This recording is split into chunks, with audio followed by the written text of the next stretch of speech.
This is a two-car garage in which we actually put vehicles in, which means we have limited storage space. So we've built some shelving and cabinets, even managed to squeeze in a toolbox and a little utility closet there.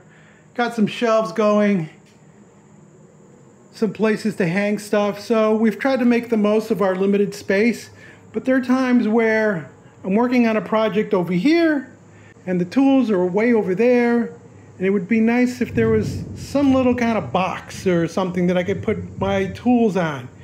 And now, thanks to the Home Depot Seeds program, we're looking at the utility cart in black, because it's any color you want at Husky as long as it's black. The assembled cart measures 28 by 21.5 by 37.5. And we're gonna open it up. So how do we deal with this? Warning, do not remove or cut strap. And do not lay down. Normally, I like to lay the box down, cut the bottom open, put the box back up, then just lift the box, revealing the product. But in this case, that's not what they advise doing. So they say don't cut the strap. And you don't have to cut the strap if you do it right. Just grab the loose end and you pull. And that gets rid of the strapping, and then I guess I'm going to have to cut open the tape that holds the top of the box together. With the shipping tape cut open, we can open the top. There's some protective cardboard. And then, yes, this is a wood top on this utility cart. We got plastic. And there's no way I'm going to lift this out, so I'm just going to cut open one of the sides so I can roll it out. With two cuts along the side, it drops down, and we can partially see our cart, but we get special instructions. We have to read a manual before we do the next step. And you know me, I'll read the manual. Oh, what's this? We found a fastener just laying around. I'm sure the manual will tell us what this is all about. According to the manual, the only tools we're going to need to assemble: a 3/8 drive wrench and a number 2 Phillips driver. At first appearance, it's an all-metal construction with 2 shelves, what looks to be a third pull-out shelf but is not. Instead, when you lift up on the wood top, you have a place for tools and storing other things. The arms are already attached, as are the hinges, which is really nice. So I think all we really need to do is attach some handles, probably on the sides, and get some wheels on this baby. This Husky cart comes with heavy-duty castor wheels.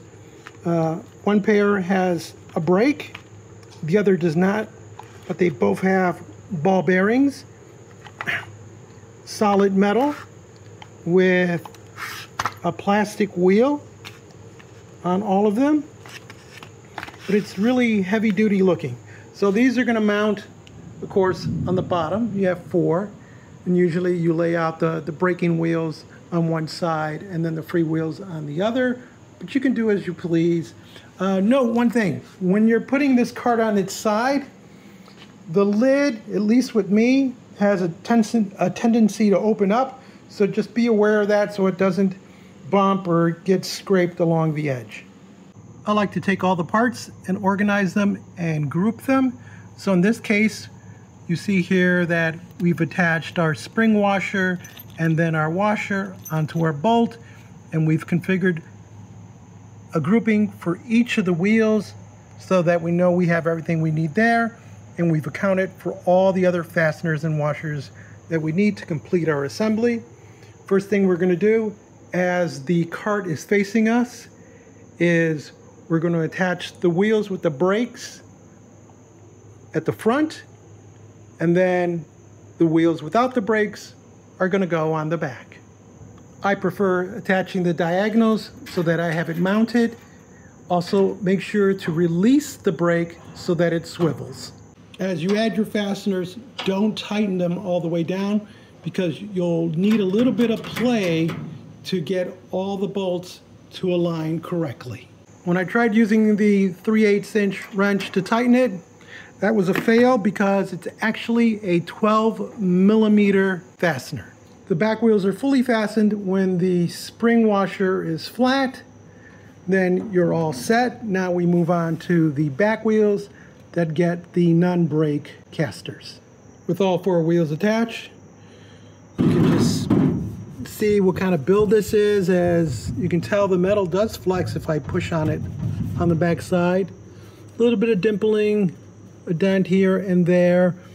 This top sheet here is just welded in spots, not all the way across. Just something to note. I'm not saying it's good or bad, just something I noticed. We're gonna turn this unit over now and complete the assembly. Now it's time to make a decision. You only get one handle, and you can place it in one of 3 locations: the left side, the front side, or the right side of the cart. I personally see no need to put the handle at the front, so it'll probably go on the left-hand side because I'm left-handed. The actual handle is just a metal tube with threaded ends attached to it. So you're going to put this on the outside of the box. Then you're going to use a black washer and a Phillips screw fastener. Once you get the fastener into the handle, don't tighten it all the way down, just leave it loose. Grab your washer and fastener, send it through the opening, and then bring your handle up and secure that side. Once the fastener is attached to both sides of the handle, then you can proceed to tighten it down. You should have 4 plastic plugs, and you will use those, if you don't lose them, you'll use those to plug up the other 2 sets of holes. Now you need to locate your 3 clapboards, the toolbox.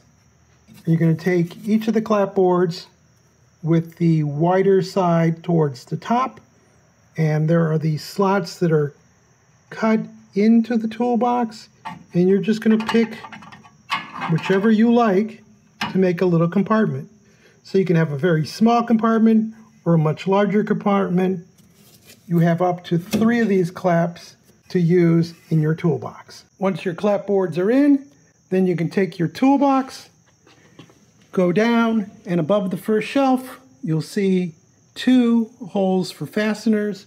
So you can mount your toolbox here, or you have the flexibility of putting it over on the left-hand side, either in a high position or a low position, whichever you like. And of course, because the fasteners are removable, you can put it high, and if that doesn't suit you, you can drop it down low. I'm going to go with low because I would think you want to put stuff in from the top.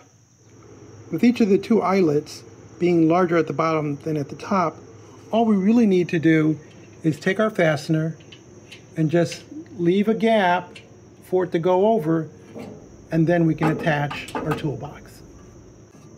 With the fastener in position, we just tighten it.